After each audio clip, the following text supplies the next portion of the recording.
Hi, I am Grandmaster Marcel Garcia. I am the founder of the Wudao system of lethal combat fighting. Uh, I hold the rank of 10th Dan, the highest rank there is. And all my ranks come from the World Kung Fu Federation of China. I'm not here to speak about in relevance to my martial arts or my ranking system, but I am also an author. I'm the author of a book titled Was Satan Unleashed in the CIA?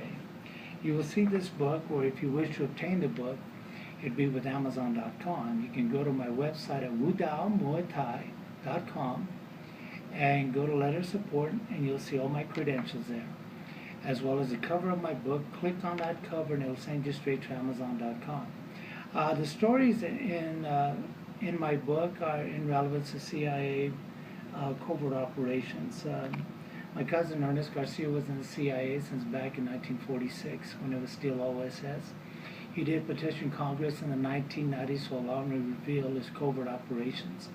20 countries did try to stop him, especially because one of the stories, Project Sunshine, is possibly the most inhumane event in history, next to the Holocaust, if not worse than the Holocaust. I spoke of that in my last session. But all these stories are relevant to that, so you'll see me read directly off of my own book and other documents that are recorded, simply because I don't want to give a different concept or mislead people with a different thought. Everything is documented evidence. The subject I'll be speaking of tonight is in relevance to how the potential retaliation against the United States may take place after Israel and possibly the U.S. hit Iran's nuclear facilities. Well, actually, I've got documents that are even written that I put in this book that go back as far as 2004. They come from the Jerusalem Post. I had obtained newspapers from Israel since back in possibly 2003. But in an article in 2004, there's an article that indicates that Al-Qaeda had gotten the green light to attack the United States with nuclear, and they were being financed by the Muslim countries. And so it all kind of pretty much began there when they got this green light to annihilate this nation. There was talks also that they want to fulfill a verse that is very hard to actually determine, but that they want to fulfill a verse in the Old Testament that says that the only nation that protects Israel will be annihilated in one day at midnight. That kind of goes back to the book of Jeremiah, using Egypt as a concept. But they are being backed up, of course, as you know, by Russia and China. And my cousin Ernest Garcia, they did capture a Russian planting a nuclear bomb here in the United States. And then there's stories about radical Islam planting some, and of course, in every state in the United States. So one of them was caught for political purposes in New York. But those details are more in the book. I'll let you go into that, but I want to be brief on this as far as nuclear bombs are concerned, and just read a couple of articles that are also relevant to the same concept here. This one is titled Allegations of Preparations for Nuclear Sabotage. And this report, it indicates the highest ranked GRU defector, Stanislav Lunev, described alleged Soviet plans for using tactical nuclear weapons for sabotage against the United States in the event of war. He described Soviet-made suitcase nukes identified as RA-115s or RA-11501S for submersible weapons, which weigh from 50 to 60 pounds. These portable bombs can last for many years if wired to an electronic source or electric source. In case there is a loss of power, there is a battery backup if the battery runs low. The weapon has a transmitter that sends a coded message either by satellite or directly to a GRU post at a Russian embassy or consulate. Lunev was personally looking for hiding places for weapons, caches in the well, I'll let you read where the location is at on this. I won't declare it. He said that it is surprisingly easy to smuggle nuclear weapons into the United States, either across Mexico border or using small transport missiles that can slip through undetected when launched from a Russian airplane. The next subject on this, economic ways. Okay, is planned and attempted attacks. In June 2002, U.S. citizen Jose Padilla was arrested for allegedly planning to radiological attack on the city of Chicago. However, he was never charged with such conduct. He was instead convicted of charges that he conspired to murder, kidnap, and maim people overseas.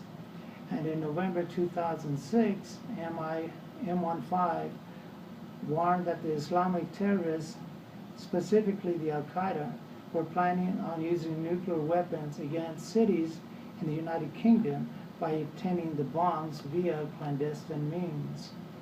And on June 2007, Fox News claimed that the FBI released to the press the name of the operations leader for developing tactical plans for detonating nuclear bombs in several American cities simultaneously.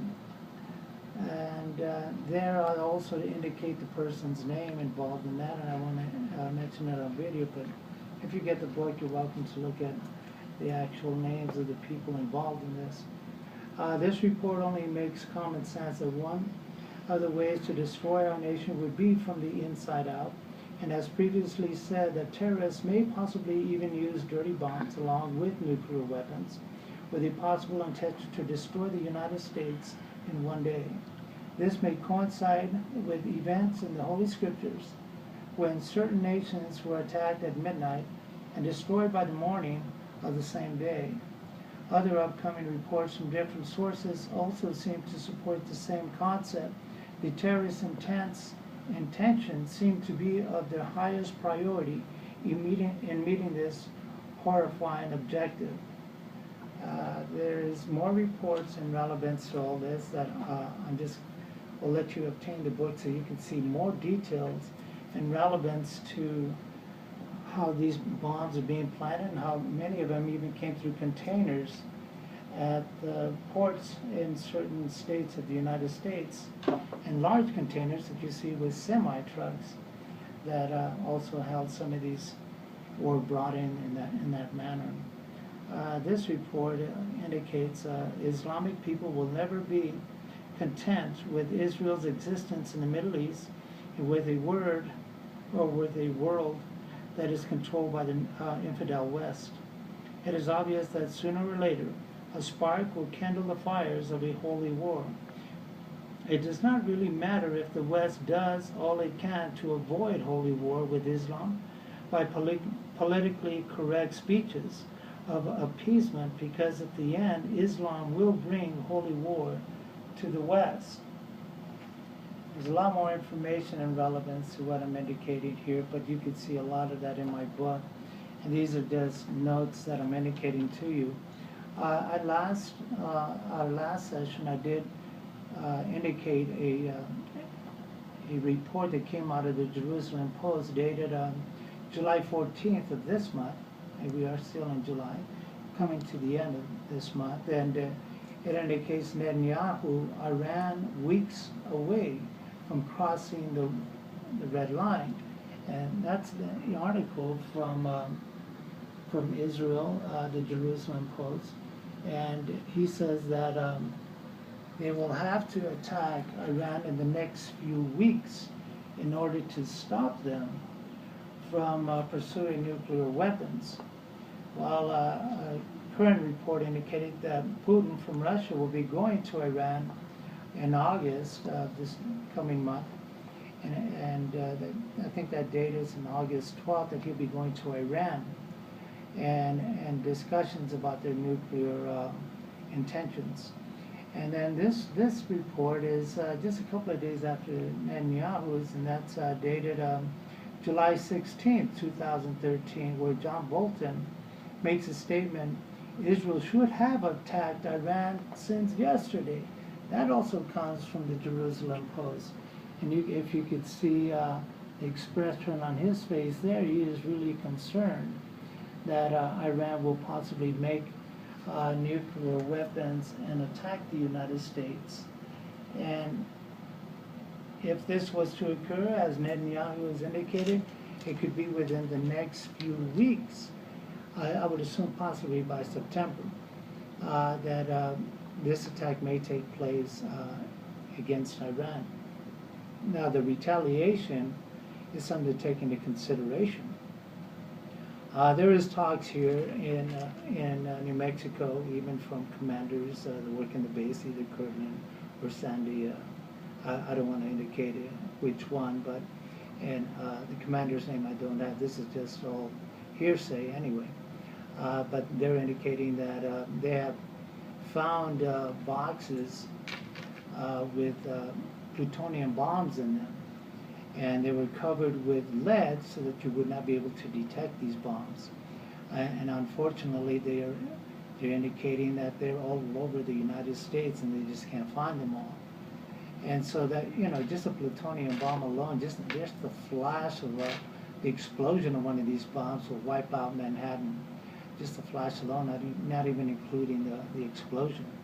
So if all these bombs are placed there and our nation is completely filled with terrorists, there is really not much you can do except pray. And my indication and relevance to that is prepare yourself by obtaining salvation. And the only way you will attain salvation is through the name of Yahshua. And in my next sessions, there'll be numerous sessions where I'll read out of certain documents and actually go all the way back from the birth of, some will say Jesus. I will say Yahshua, when the angel of God came down to Mary and Joseph and said, you will bear a child and you shall name his name Yahshua, not Jesus.